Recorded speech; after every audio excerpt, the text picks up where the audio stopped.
1 year after release, are the Dungeons & Dragons 2024 rulebooks actually a sales disaster for D&D and Wizards of the Coast? I know it looks really bad for me. Before we dive into some alarming sales numbers for D&D, why not take a second to hit those like and subscribe buttons to help us keep these videos coming?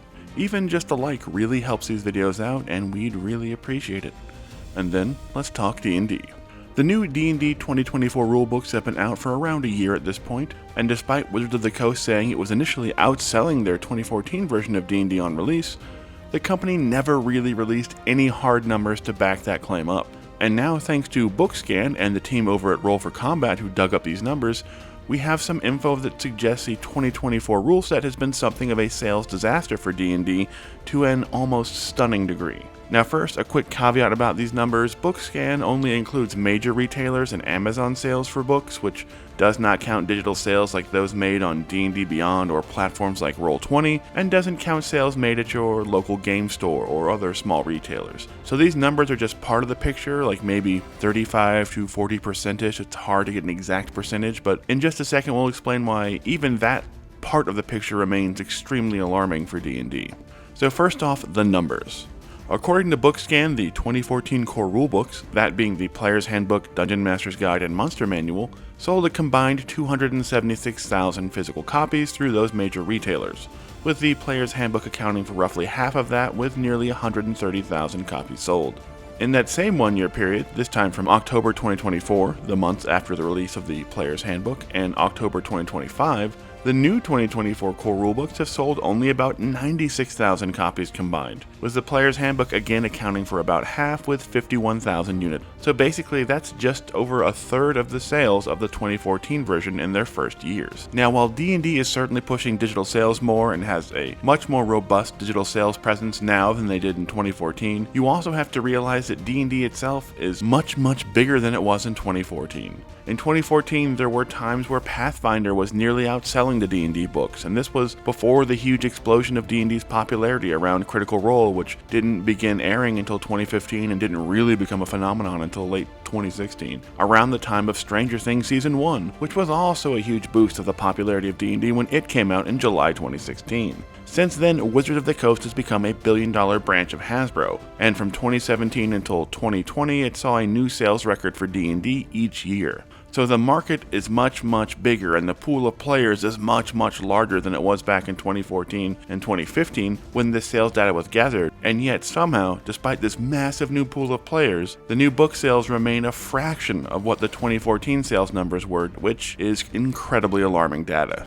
The other reason for that alarm is D&D is a game that has a huge percentage of die-hard hobbyists that prefer physical copies of their rulebooks. Like, just look at the standard background of any YouTube interview involving anyone in the TTRPG space ever. It's invariably a shelf full of D&D books. There is a major chunk of the fanbase that just wants to crack open a book versus skimming through a tablet, or who only use their D&D Beyond accounts and tablets for character creation and prefer to get their rules via physical copies of the books.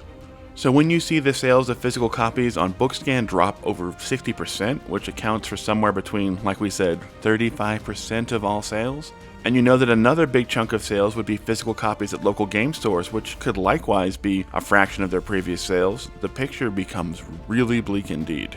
Now certainly D&D is making a lot of digital sales for their content lately. It's almost the entire reason they purchased D&D Beyond, and at this point it's extremely likely that they do sell more digital than physical copies. It's almost a certainty. But in a hobby where so many fans still want an actual book for their shelves, even if only, say, 40% of fans buy those physical copies, losing more than half of them while your company's market share is growing is a massive drop that just can't be explained away by digital adoption. And while we may never get hard data on the digital sales of D&D 2024 because Wizards of the Coast just refuses to disclose those, if the physical sales are in any way mirrored by those digital sales, it's an absolute nightmare for D&D.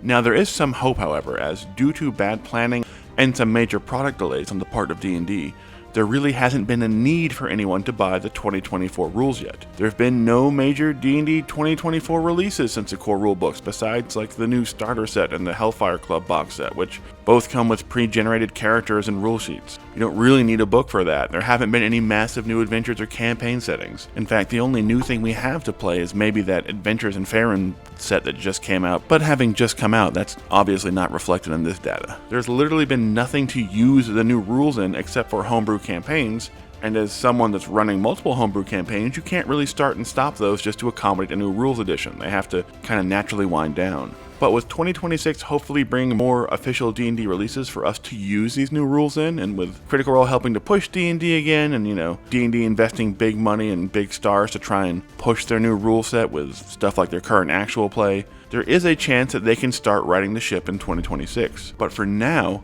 it suddenly makes sense why so many of the top talent have fled the D&D offices in the last year. Because if these sales numbers reflect the greater state of D&D, the future of what was once a monolithic game in the TTRPG scene seems incredibly dicey, at least for now. So what do you think? Is D&D actually in danger of falling from that #1 spot with these 2024 rule sales? Let us know down in the comments, and don't forget to hit those like and subscribe buttons.